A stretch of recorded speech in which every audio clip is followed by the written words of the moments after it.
मैं तेरी पढ़ाई का खर्चा और नहीं उठा पा रहा हूँ, और ऊपर से ये बीमारी। तो फिर मेरी पढ़ाई का क्या होगा? मुझे नौकरी करनी है पिताजी। क्या करूँ बेटी, गरीब बाप है तेरा। ये सुनकर अनुपमा अपने ही मन में सोचने लगी, ये पिताजी बिना अब मैं पढ़ाई कैसे करूंगी? पता नहीं गरीब घर में क्यों पैदा हो गई थी। अनुपमा कॉलेज में पढ़ती थी। उसके पिता कई दिनों से बीमार हैं, फिर भी खुद की दवाइयों का खर्चा बचाकर अनुपमा के लिए किताबें खरीद कर लाते हैं, कॉलेज की फीस भरते हैं। लेकिन उनकी तबीयत कुछ दिनों से बहुत ज्यादा खराब है, जिसके कारण वो काम पर भी नहीं जा पा रहे हैं। अनुपमा बचपन से ही पढ़ाई लिखाई में अच्छी थी, इसीलिए उसे घमंड भी था। कॉलेज जाकर वो क्लास में टॉप करने लगी और क्लास की एक छपरी से प्यार करने लगी। उसका नाम राहुल था। राहुल पढ़ाई लिखाई नहीं करता था। अनुपमा ने राहुल से कहा, राहुल, मेरे पिताजी की तबीयत खराब है, उनसे मेरी पढ़ाई का खर्चा नहीं उठाया जा रहा है, क्या तुम मेरी कुछ मदद कर सकते हो? तो पागल हो क्या, यहाँ मुझसे खुद का खर्चा नहीं उठाया जा रहा है। राहुल ने साफ साफ मना कर दिया। राहुल का सारा पैसा नशा करने में ही निकल जाता था। अनुपमा मुश्किल में पड़ गई। घर लौटने पर उसके पिताजी ने कहा, बेटी, लगता है मैं और कुछ दिनों का मेहमान हूँ, इसलिए मरने से पहले मैं तुम्हारी शादी करवाना चाहता हूँ। एक अच्छा लड़का है, तो मुझसे शादी कर लो। अच्छा, और लड़का करता क्या है? किसान है। ये सुनकर अनुपमा का मूड खराब हो गया, लेकिन अगले दिन राहुल ने उसे समझाया, देख अनुपमा, तुझे पढ़ाई कर नौकरी करना है ना, तो शादी कर ले और फिर पति के पैसों पे पढ़ ले, फिर नौकरी मिलने के बाद। तुझे पता है ना मैं क्या बोल रहा हूँ। अनुपमा सब कुछ समझ गई। उसने घर जाकर शादी के लिए हाँ कर दिया। गांव के किसान बिरजू के साथ अनुपमा की शादी हो गई और उसके बाद अनुपमा के पिता का देहांत हो गया। बिरजू अपनी माँ के साथ रहता था। बिरजू की माँ अलका बहुत अच्छी इंसान थी। उन्होंने अनुपमा को अपना लिया। बहू, तुम आज से इस घर की बहू नहीं हो, इस घर की बेटी हो बेटी। वो सब तो ठीक है माँ जी, लेकिन मैं घर का काम नहीं कर सकती, मुझे पढ़ाई करनी है। हाँ हाँ, बिरजू ने मुझे बताया है। हाँ अनु, तुम पढ़ाई करो, खर्चा मैं उठाऊंगा। अनुपमा फिर से कॉलेज जाने लगी और पढ़ाई करने लगी। अलका घर के काम करती रही। एक दिन अनुपमा बिस्तर पर सोई हुई थी, तभी अलका ने उससे कहा, बहू, अभी तो तुम पढ़ाई नहीं कर रही हो, रसोई में थोड़ा मेरा हाथ बटा दोगी? मेरी तबीयत कुछ ठीक नहीं लग रही है। ये सुनकर अनुपमा गुस्सा हो गई। मैं यहाँ ये सब करने नहीं आई हूँ। तबीयत खराब है तो क्या हुआ, खाना बनाइए और मुझे खिलाइए। अनु, तुम माँ से ऐसे कैसे बात कर रही हो?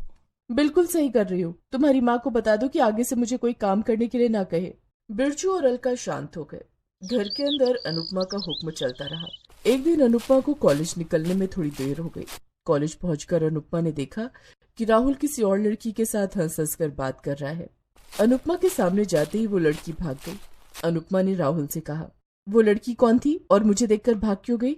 अरे वो कोई नहीं, दोस्त थी, मुझसे पढ़ाई के बारे में बात कर रही थी। तुम और पढ़ाई?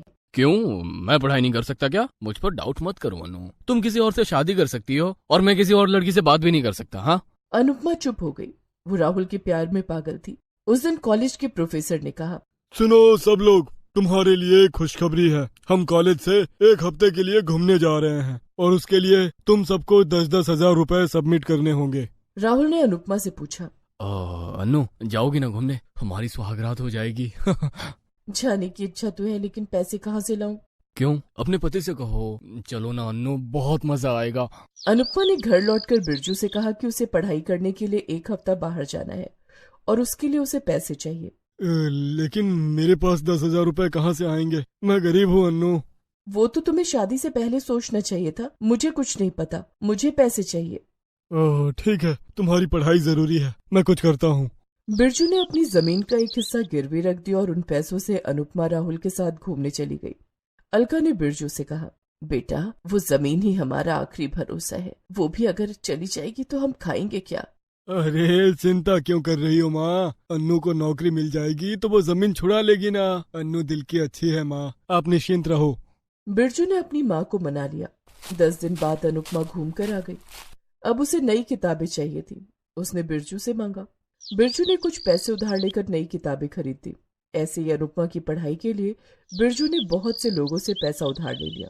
वो लोग उसे धमकाने लगे, अरे बिरजू, पैसे लेने का टाइम तो ले लिया, लेकिन चुकाएगा कैसे? मुझे बस कुछ वक्त दे दीजिए साहब, मेरी बीवी को नौकरी मिल जाएगी और उसके बाद हम धीरे धीरे करके सब कुछ चुका देंगे। बिरजू को अनुपमा पर भरोसा था, लेकिन अनुपमा बस अपने बारे में सोच रही थी। देखते ही देखते अनुपमा का कॉलेज खत्म हो गया और उधर बिरजू ने सारी जमीन गिरवी रख दी। लेकिन फिर भी अनुपमा का मन नहीं भरा। उसने कहा, सुनो, नौकरी के लिए मुझे एक कोर्स करना है, उसके लिए पैसे चाहिए। मेरे पास और पैसे नहीं है अनुपमा, सारा जमीन तो गिरवी रख दिया है, बहुत सारे लोगों से उधार भी ले रखा है। तो क्या हुआ, ये घर है ना, इसे भी गिरवी रख दो, नौकरी मिलते ही मैं सब कुछ चुका दूंगी। बिरजू ने अनुपमा पर भरोसा करके घर भी गिरवी रख दिया। अनुपमा कोर्स में भर्ती हो गई और कुछ ही महीने बाद उसे सरकारी नौकरी मिल गई। बिरजू बहुत खुश हुआ। वाह अन्नू वाह, मुझे पता था कि तुम्हें नौकरी मिलेगी ही मिलेगी। हम तो धन्य हो गए बहू, लेकिन अब धीरे धीरे पैसे चुकाना शुरू करो बहू। अरे रुकिए माँ जी, अभी अभी नौकरी मिली है, जरा सांस तो लेने दीजिए। अनुपमा ने अलका को चुप करा दिया। अनुपमा नौकरी करने लगी और बैंक में पैसे जमाने लगी। जब भी बिरजू उधारी चुकाने के बारे में बात करने जाता था, तभी अनुपमा उसे चुप करा देती थी। ऐसे ही 1 साल नौकरी करने के बाद अनुपमा ने बहुत सारा पैसा जमा कर लिया और एक रात को घर से निकल गई और राहुल के साथ भाग गई। सुबह बिरजू और अलका को पता चला तो वो दोनों पागल से हो गए। तुझे कहा था बेटा, सब कुछ गिरवी मत रख, सब खत्म हो जाएगा। क्या करूं माँ, मैंने तो प्यार किया था, भरोसा किया था अनुपमा पर।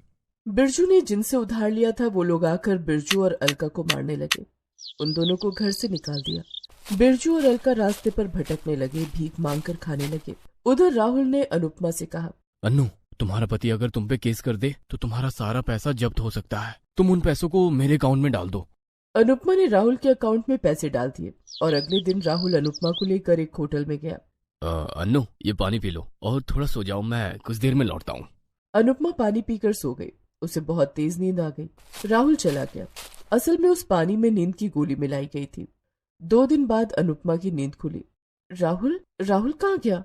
अनुपमा ने राहुल के मोबाइल पर वीडियो कॉल किया और वो चौंक गई। उसी लड़की ने कॉल उठाया जिसके साथ राहुल कॉलेज में हंस हंस कर बात कर रहा था। उस लड़की ने कहा, राहुल और मैं एक दूसरे से प्यार करते हैं, तुम्हारे साथ तो वो सिर्फ पैसों के लिए था, अब से उसे कॉल मत करना। अनुपमा के सर पर जैसे आसमान टूट पड़ा। क्या धोखा? मेरे साथ धोखा हुआ है। अनुपमा रोने लगी, लेकिन वो किसके पास जाती? राहुल के लिए उसने अपनों से धोखा जो किया था। वो रास्ते पर चली गई और तभी उसने अलका और बिरजू को देखा। वो उन दोनों के पास चली गई और माफी मांगने लगी। उसने सब कुछ बताया। मुझे माफ कर दो बिरजू, माँ जी मुझे माफ कर दीजिए, मैं अंधी हो गई थी, मैं अपनों को पहचान नहीं पाई। देखा अन्नू, धोखा मिले तो कैसा लगता है। बहू, अभी भी तुम हमारी अपनी ही हो, हम अभी भी एक साथ लड़ सकते हैं। अनुपमा ने अलका को गले लगा लिया। धोखा खाकर अनुपमा को सब कुछ समझ में आया। वो तीनों किराए के घर में रहने लगे और नौकरी करके अनुपमा पैसे चुकाने लगी। कुछ ही साल में उसने पूरा उधार चुका दिया। बिरजू को घर और जमीन वापस मिल गया। वो फिर से खेती बाड़ी करने लगा और अनुपमा नौकरी करने लगी। साथ साथ घर के कामों में भी अपनी सास का हाथ बटाने लगी। ऐसे ही वो तीनों खुशी खुशी रहने लगे।